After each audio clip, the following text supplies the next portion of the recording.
he's also from ICFO, and he will talk about qualitative and quantitative relations between entanglement and teleportation. Okay, thank you, Barbara, and well, thanks for the organizer for gathering us here on this great conference. So, well, I know that everybody's a bit tired and really waiting for conference dinner, so I'll try to be short.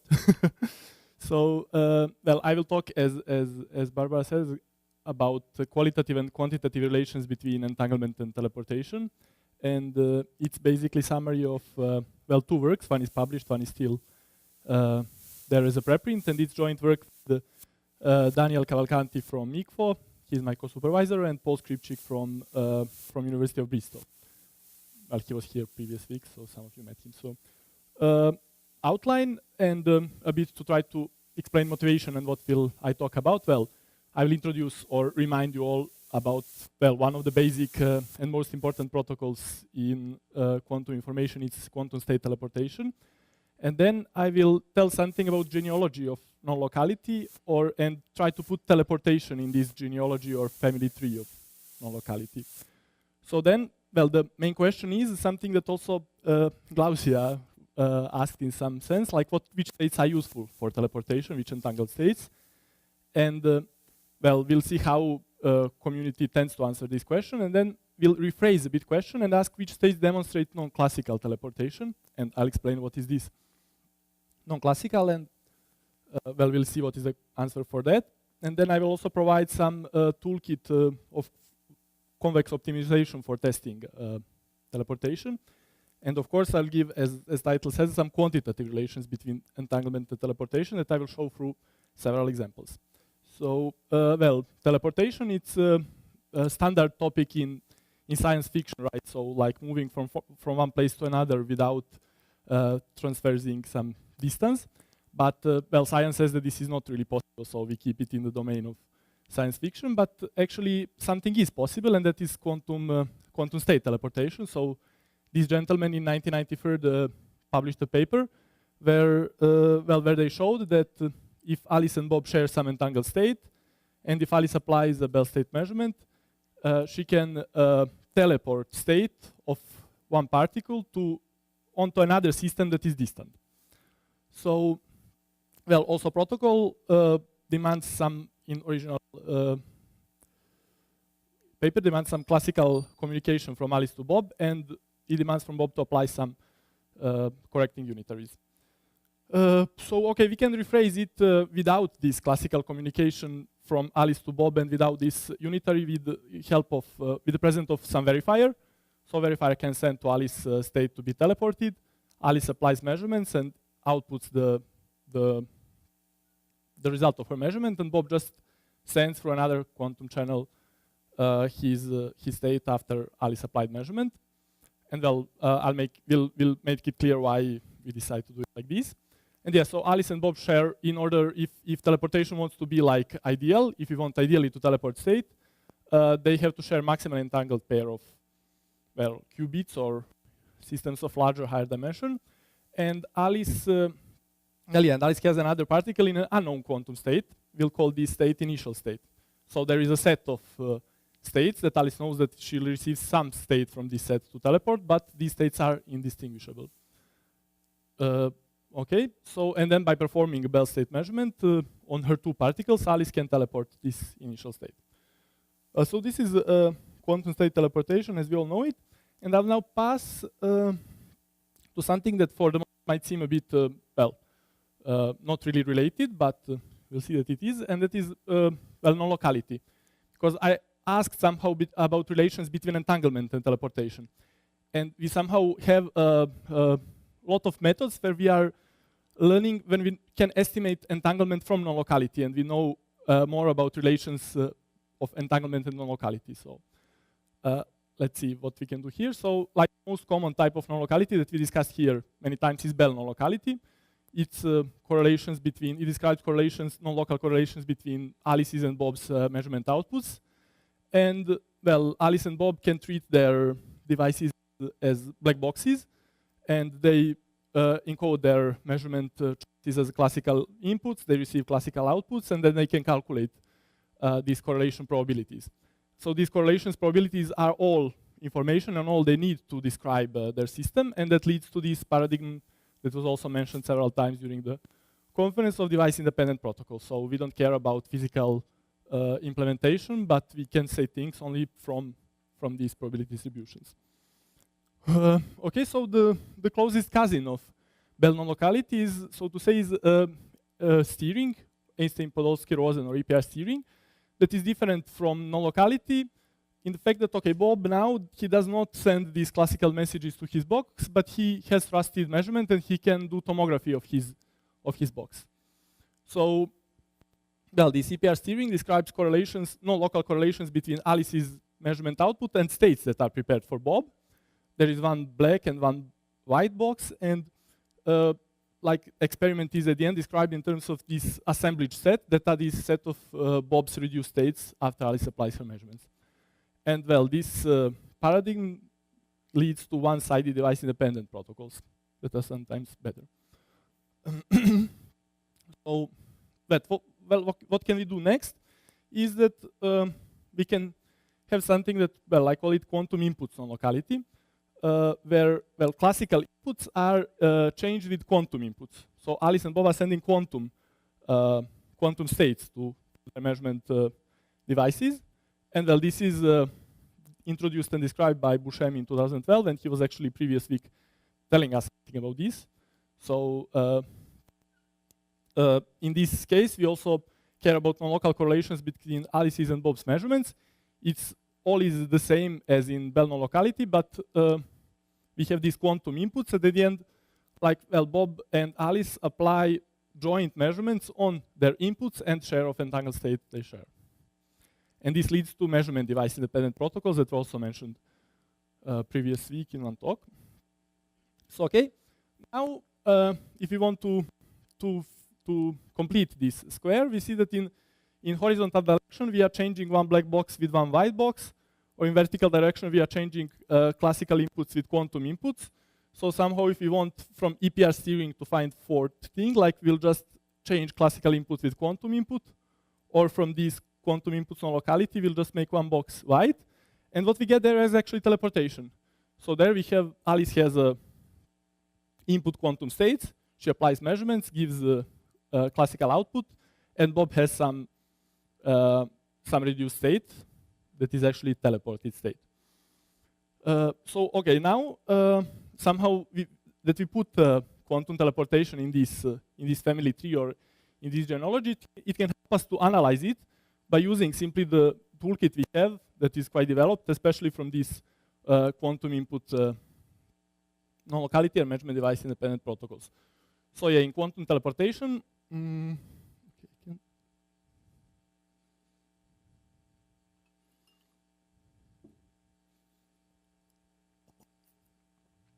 okay. So quantum teleportation can be seen as exhibiting non-local correlations between output of Alice's measurement and the states prepared for Bob. So, and the non-local part is actually this effect that Alice's measurement has on the state prepared for Bob. Classical communication and Bob's local operation are not considered as a non-local part. So we do that just to get the same state if Alice's measurement is not 0, but 1, 2, or 3, or it depends how many they are. Okay, so now we want to know for many things, and okay, also from we saw in some of previous talks, like which entangled states are useful for teleportation. And usually the benchmark that we like to use is average teleportation fidelity. And we say that some entangled state is useful for teleportation if this average teleportation fidelity is better than classical teleportation fidelity. So these things are well defined, as their name says. So average fidelity of teleportation just takes for each input state its fidelity with corresponding output states, averages everything, and we get some number. And classical fidelity is the best fidelity we can achieve by not using quantum resources, by using only classical resources. So if the state that Alice and Bob share is separable, or if Alice does not apply some entangling measurement. Not or, but and. And okay, for that, we have a quite old result, like family Horodetsky helped us to understand these things. So we have some upper bound actually here that we can consider, and they found that average fidelity of teleportation for one state depends from, well, singlet fraction of that state or singlet fidelity of that state, and D is dimension. And then they also could calculate what is the best classical fidelity of teleportation that we can achieve. And from that, we can see basically that state is useful for teleportation if we compare these two, if this singlet fraction is bigger than 1 over D. But this bound 1 over D is familiar from distillation of entanglement. We know from there that states that have smaller singlet fraction than 1 over D, they cannot lead to, they are not good for distillation, so these are bound entangled states. And then the conclusion we have here is that in terms of this benchmark of fidelity, bound entangled states are not they are useless for teleportation. They can never lead to fidelity that is better than what we can achieve with classical states. But okay, now here there is this paradigm of using the full data. So average fidelity is just one number that we get at the end of experiment. But we have a whole set of input states and corresponding set of output states. And somehow, well, last years in Nonlocality, we learned that it's many times useful to use whole data. So sometimes for, I don't know, not just Bell inequality violation, but the whole probability, or as Ariel was saying, also the whole set of data that we have. So here, we also want to see what happens if I don't look just at the average fidelity, but I look at the simply whole structure. Like I have input state, I get output, and I want to see what kind of channel can give me this. So then we just rephrase question from which state are useful to when can the observed data in a teleportation experiment be explained classically. So when there is a classical setup produce like some results in teleportation experiment that we observe. And then also are there states that are useless for teleport standpoint of average fidelity, but they still cannot be explained classically. And well, unlike in some previous cases, whenever there is a question mark, we say no. This time we'll say yes. So, and actually, like we'll have very strong answer, and we say that all entangled states can lead to non-classical teleportation. So later we can see a bit more how we can get this. Every entangled state can lead to non-classical teleportation if two conditions are satisfied.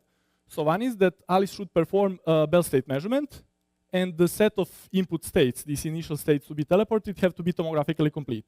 So if these two conditions are satisfied, we can show by using our method that every entangled state leads to non-classical teleportation.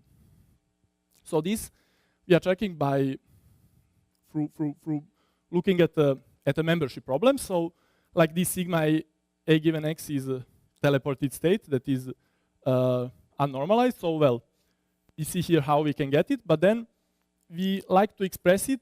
Well, I don't know how to make this, if there is a pointer or something, but okay. So we like to express it as in terms of this effective measurement. So this effective measurement somehow can be seen as some channel that is transforming my input state to output state. And it together like concentrates influence of both state that Alice and Bob share and the joint measurement that this applies. So, and then we want to see how this effective measurement looks like if the state is separable. So, well, in this first set of equations, if you see that the state is separable and input it in this effective measurement, we see that also effective measurement will be separable. And well, then, so if we return back, if we have entangled state, that means that this effective measurement will be entangled. And the second condition was that the set of state is tomographically complete. That means that we can exactly recover the state, the form of this effective measurement, and then we can use, well, any entanglement criterion we want to detect it. So that is somehow a bit of a hand-wavy explanation of it. But more importantly, so we give a test for that experimentalists can use to see if the teleportation experiment they performed is actually quantum. So it is given some set of input states, and knowing what were the set of, given the set of output states and knowing what were the input, we want to find this effective channel that maps this one set to the other, and we are checking if such effective measurement exists that is separable. And this can be phrased if you use some proper relaxation of set of separable state, even an SDP. And well, if this SDP is feasible, if it finds this effective measurement that is separable, that means that there is a classical description of our experiment. But if our program says, no, it's infeasible, we know that it is quantum. So sometimes, well, if we are not very familiar with doing SDPs, we can ask or look at to dual formulation of membership problems, and it defines teleportation witness. So as there are entanglement witness, we can find some witness that just gives a negative value if our set of output state is non-classical, or otherwise it is positive. And then what we found is that, average fidelity of teleportation is one special instance of this teleportation witness. And bound entangled states never violate this one, but they violate some other. They can violate, and we'll solve it. We'll see it. Furthermore, one thing that we'll tell now about is that there are quantifiers of teleportation, and we'll prove that they can be seen as the lower bounds on corresponding entanglement measures. So if we want to define quantifier or something, first thing that comes to our mind is robustness to noise. So the main object of study is this set of output states that, in a manner of steering terminology, we can call teleportation assemblage. And then, here there are some equations, but we don't have to look much at them. We just, to explain them, we can say that we want to see how much of noise we can add until this teleportation assemblage becomes classical. So, and the maximum number, this maximal proportion that we can add, gives us this teleportation robustness. So this is very reminiscent of entanglement robustness that is defined 20 years ago, where it also asks how much noise we can add to some entangled state before it becomes separable. And what we show is actually that teleportation robustness always lower bounds entanglement robustness. And we give also criteria when this bound is saturated. So if we specify the noise, we can have different types of robustness, like generalized if you don't put any constraint on the noise, or classical if we say that that noise must come from classical states, or random if it's just white noise. And then we have this nice state that is entangled whenever this P is different than 0. So, and then we see that here there are these teleportation quantifiers that are always bigger than 0 for any value of P. But this shaded gray region shows when average teleportation fidelity is less than classical. So we somehow see that there is a big region, basically half values of P, in terms of fidelity give us always would tell us that our teleportation was classical. But if you look at these robustness measures, we can see that they are always bigger than 0. And there was actually experiment performed in Rome, experimental study of teleportation beyond average fidelity. It actually they produced this very state, and they found these robustness quantifiers that they were bigger than 0 for all values of pi. Okay, so then there are different quantifiers if somebody cares. Like we can look at weight. So in principle, we write this teleportation assemblage as a decomposition of non-classical and classical, and we are looking for the biggest proportion of classical, and that would be teleportation weight. And that reminds us of an entanglement measure called best separable approximation. And as you could guess, we see that teleportation weight always lower bounds this best separable approximation.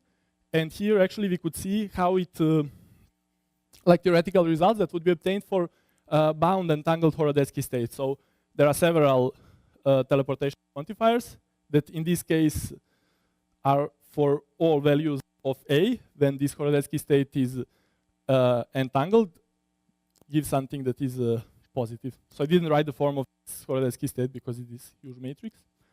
But okay, we also checked for some other bound entangled state like UPB or similar. And then also, there is, for example, this very popular entanglement measure is negativity. So we also can see that we can get a lower bound for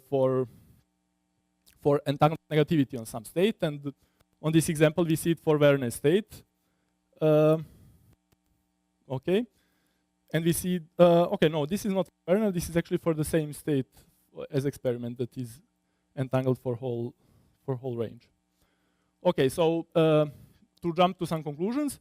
So like I think that one very important thing is that we actually understood that we can relate teleportation to non-locality and use the methods from there. And we can see teleportation as some kind of one-sided measurement device independent protocol. And actually by using that kind of logic, we could learn, we could understand and then also prove that every entangled state can produce non-local teleportation data.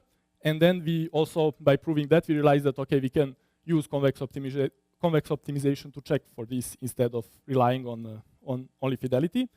Well, and also somehow we could see that every entanglement witness can lead to non-classical teleportation witness that can somehow relate these two very important. Entanglement is a very important property of quantum theory, and teleportation as well one of the basic protocols that is building block for many important quantum information technologies. Well, so with that, I would say, as Brazilian people would say, obrigado for attention.